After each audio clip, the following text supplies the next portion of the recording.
Bonjour tout le monde, moi je m'appelle Emma, je suis du comité jeunesse de Tel Jeune 2023-2024 et aujourd'hui j'ai le plaisir d'être avec Lise pour parler d'inégalité de genre.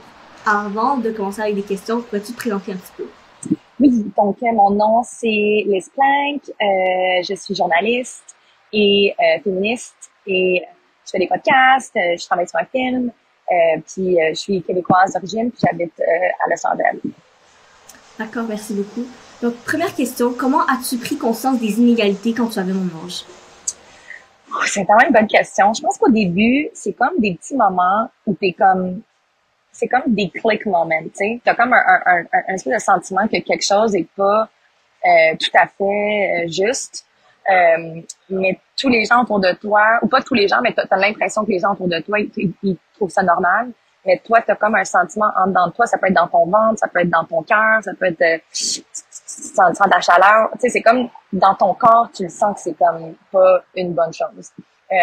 Donc, je pense que c'est ça. Moi, je trouve que c'est ça, c'était comme des moments de réaliser que je me faisais traiter différemment des gars à l'école, que je me faisais sexualiser ou tu sais qu'on parlait de mon corps d'une manière dont on parlait pas du corps des gars, des hommes. Il y avait un code vestimentaire très strict pour les filles, mais pas pour les gars. Donc c'était des petites choses comme ça au début qui me chicotaient, mais souvent j'écrivais dans mon journal, je suis pas féministe, mais je trouve ça bizarre. Mais je trouve ça je trouve pas ça très juste. Et plusieurs années plus tard, en fait, c'est ça. Parce que c'était comme pas cool d'être féministe dans les années 90, comme je l'ai, je pense, un peu plus maintenant. Puis fait que maintenant, quand je relis mon journal, je vois que c'est ça. C'était dans ces moments-là que j'avais comme une réalisation féministe que peut-être je supprimais. Mais que c'est ça. Une fois qu'il y a plusieurs choses, tu commences à dire, OK, ouais, il se passe quelque chose. Ouais, merci beaucoup, hein, je comprends. Ouais. Ouais. Ensuite, deuxième question, qu'est-ce que je peux faire à mon niveau en tant qu'ado pour changer les choses que je trouve inégalitaires? Pour vrai, je te renverrai la question parce que je trouve que il y a toi, à 15 ans, je suis sûre que tu as plein d'idées qui sont bien meilleures que moi sur comment changer les choses. Et j'aurais aimé ça, je pense, à 15 ans, qu'on m'écoute plus, qu'on me fasse plus confiance, qu'on me laisse, c'est ça, prendre comme des positions de leadership. Parce que je pense que j'avais vraiment des bonnes idées. Puis je pense que vous, à 15 ans, vous avez vraiment des bonnes idées sur c'est ça, comment le monde devrait être. Et je pense qu'on devrait plus vous écouter puis vous suivre en plus. Vous suivre dans ces idées-là. Mais pour vrai, comme je pense que la manière la plus simple de changer les choses, c'est de trouver d'autres gens autour de toi qui se sentent de la même façon que toi et c'est ça, comme dans la quantité de gens comme, pas dans la quantité, mais c'est ça, que plus il y a de gens autour de toi qui sentent de la même manière puis qui travaillent vers le même but, plus ça va être difficile pour c'est ça, vos ennemis puis les obstacles, en fait, de vous arrêter. Donc, vous êtes vraiment plus fort en chiffres qu'en nombre. Donc, moi, ça serait ça comme le numéro un, que ce soit en ligne, tu sais, avec les médias sociaux, tu peux trouver comme des communautés virtuelles. Moi, ça m'a vraiment aidé beaucoup quand j'étais jeune. Ou même en personne, tu sais, partir un club féministe à l'école, partir un club féministe sur votre rue, trouver, c'est ça, décider comme à chaque dimanche, on va se rencontrer pour 1 heure, puis on va parler de des choses qui nous fâchent ou les choses qui, tu sais, ou comme quelque chose qu'on a fait cette semaine où on a eu vraiment confiance en soi, où on a arrêté du sexisme qu'on a vu dans la vie, tu sais, comme dans la rue.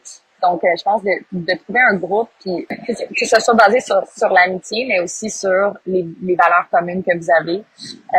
C'est juste comme ça que tous les changements ont été faits à travers, genre, l'histoire puis à travers le monde. C'est quand, genre, des amis se sont regroupés et ont essayé de changer les choses ensemble.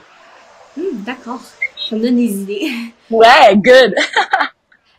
Troisième question, mettons que je veux étudier dans un domaine où il n'y a que des gars, qu'est-ce que tu me conseilles?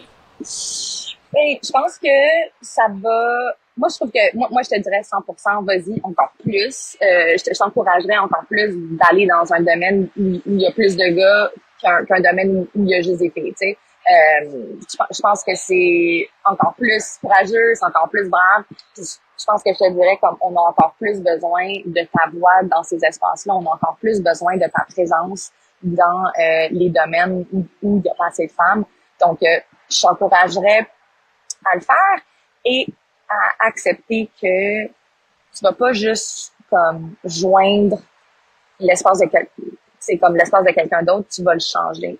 Et que c'est normal que ça soit dur, c'est normal que il y ait des gars qui sont pas contents ou qui te gaslight puis qui te disent ah, non, c'est pas comme ça qu'on fait les choses, mais d'être vraiment sûr de toi-même puis de t'écouter toi-même parce que toi, c'est ça, quand il y a quelque chose de pas correct, peut-être que dans ce domaine-là, ils ont juste accepté que c'est normal, mais toi, tu peux voir que c'est pas normal. Donc, c'est vraiment important de rester connecté à toi-même, puis d'avoir peut-être aussi des amitiés avec d'autres filles qui sont dans ce domaine-là. Des fois, c'est ça, il y a 2-3 filles dans la classe, ben deviens ami avec les 2-3 filles dans la classe. Et c'est ça, même de pouvoir partager comme les difficultés que vous avez, puis de voir, ah, toi aussi, tu te sens comme ça, ah, toi aussi, tu t'es fait dire ça.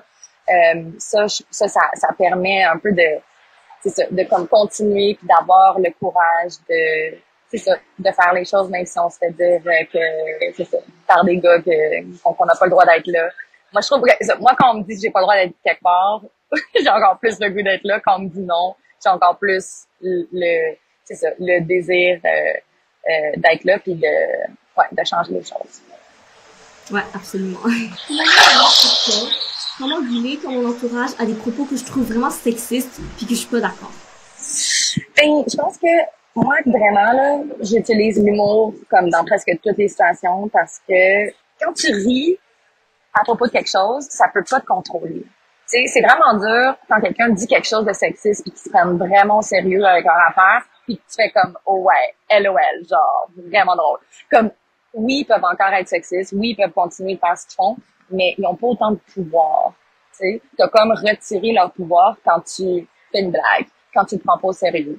Fait que, moi, je pense que c'est de vraiment pas prendre genre les gens sexistes au sérieux. Je pense que c'est comme une manière un peu comme révolutionnaire de changer les choses. Puis encore une fois de trouver d'autres personnes qui trouvent ça aussi drôle puis d'être comme non, c'est pas quelque chose qu'on va prendre au sérieux.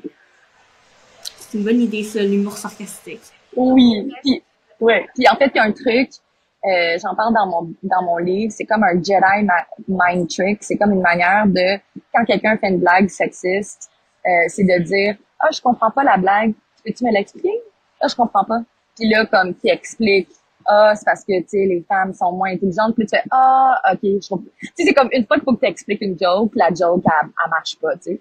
Fait que encore une fois c'est comme de retirer le pouvoir à la personne en c'est ça pas rire ou demander des questions puis d'être comme innocent, d'être comme non, excuse, genre, je comprends juste pas la joke. Tu sais. Ouais, je vois. Écoutez, donc c'était tout. On était avec Madame Lise Plante. Voilà, c'était tout.